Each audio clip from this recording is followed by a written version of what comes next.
Why aren't times laid up by the Almighty? Why don't those who know him see his days?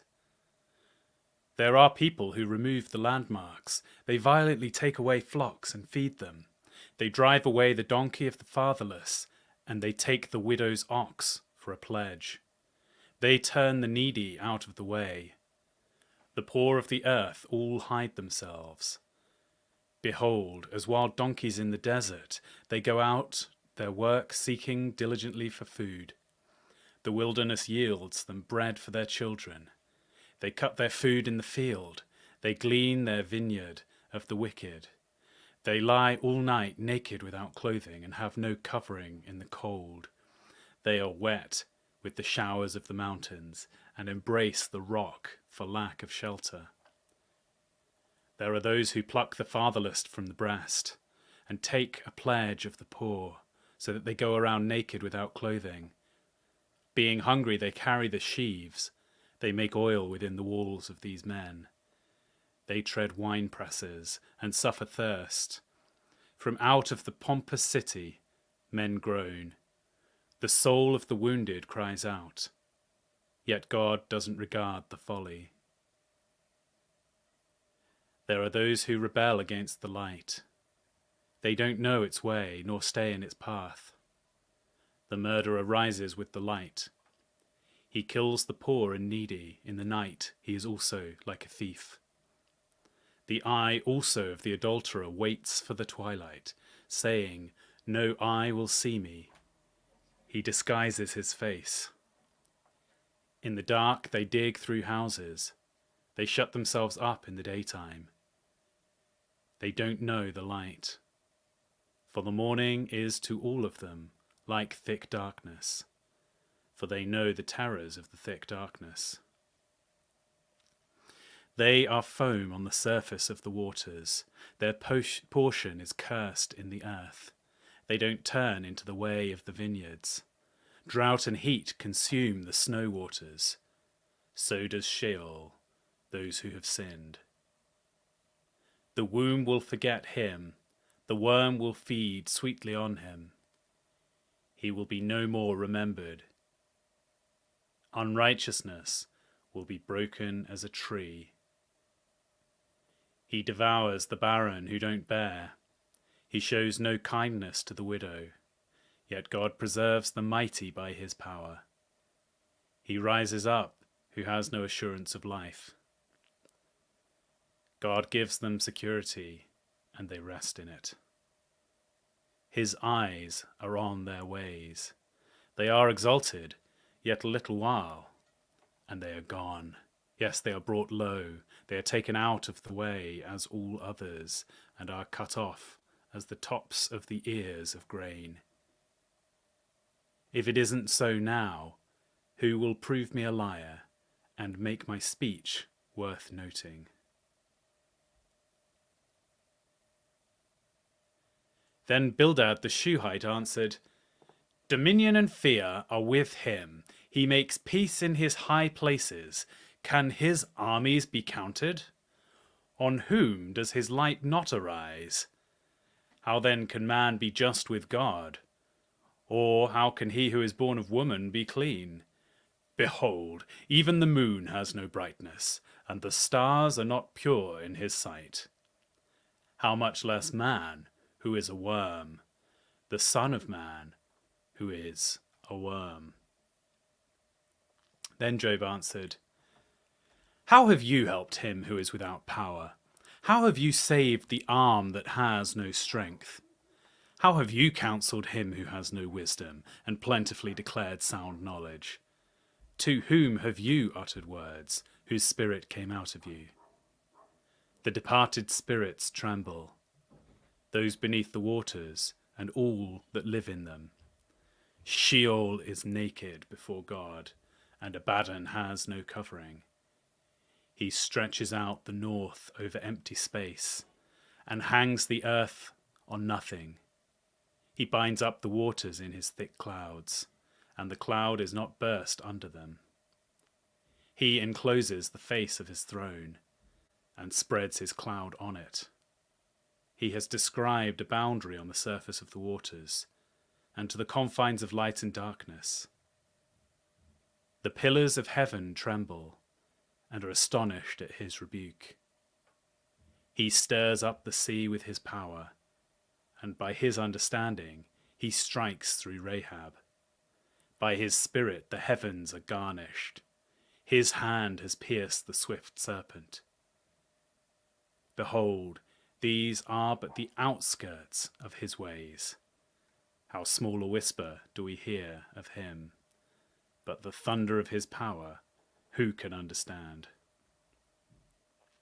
Job again took up his parable and said, As God lives, who has taken away my right, the Almighty who has made my soul bitter, for the length of my life is still in me, and the Spirit of God is in my nostrils, surely my lips will not speak unrighteousness, neither will my tongue utter deceit. Far be it from me that I should justify you. Until I die, I will not put away my integrity from me. I hold fast to my righteousness, and will not let it go. My heart will not reproach me so long as I live. Let my enemy be as the wicked. Let him who rises up against me be as the unrighteous. For what is the hope in the godless when he is cut off, when God takes away his life? Will God hear his cry when trouble comes on him? Will he delight himself in the Almighty and call on God at all times? I will teach you about the hand of God. I will not conceal that which is with the Almighty. Behold, all of you have seen it yourselves. Why then have you become altogether vain? This is the portion of a wicked man with God, the heritage of oppressors, which they receive from the Almighty. If his children are multiplied, it is for the sword. His offspring will not be satisfied with bread. Those who remain of him will be buried in death. His widows will not make lamentation, though he heap up silver as the dust and prepares clothing as the clay. He may prepare it, but the just will put it on, and the innocent will divide the silver. He builds his house as the moth, as a booth which the watchmen make. He lies down rich, but he will not do so again. He opens his eyes, and he is not. Terrors overtake him like waters. A storm steals him away in the night. The east wind carries him away, and he departs. It sweeps him out of his place, for it hurls at him and does not spare, as he flees away from his hand. Men will clap their hands at him, and will hiss him out of his place. Surely there is a mine for silver, and a place for gold which they refine. Iron is taken out of the earth, and copper is smelted out of the ore.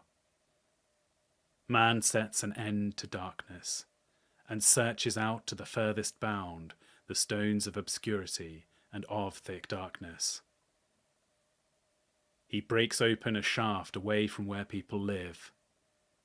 They are forgotten by foot. They hang far from men.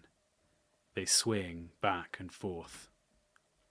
As for the earth, out of it comes bread. Underneath it is turned up as it were by fire.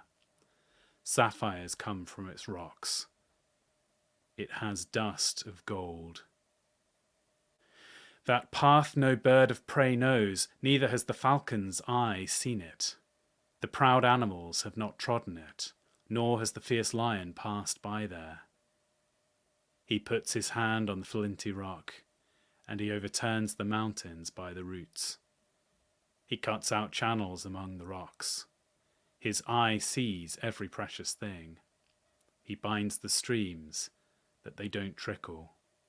The thing that is hidden he brings out to light. But where will wisdom be found? Where is the place of understanding?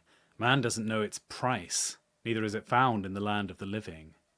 The deep says, "It isn't in me." The sea says, "It isn't with me." It can't be gotten for gold. neither will silver be weighed for its price. It can't be valued with the gold of Ophir, with the precious onyx, or with the sapphire. Gold and glass can't equal it, neither will it be exchanged for jewels of fine gold. No mention will be made of coral or of crystal. Yes, the price of wisdom is above rubies. The topaz of Ethiopia will not equal it, nor will it be valued with pure gold. Where then does wisdom come from? Where is the place of understanding? Seeking it is hidden from the eyes of all living, and kept close from the birds of the sky. Destruction and death say, "We've heard a rumor of it with our ears." God understands its way, and he knows its place. For he looks to the ends of the earth, and sees under the whole sky. He establishes the force of the wind, yes, he measures out the waters by measure. When he made a decree for the rain, and a way for the lightning and thunder, then he saw it and declared it. He established it, yes, and searched it out. To the man he said, "Behold, the fear of the Lord, that is wisdom. To depart from evil is understanding."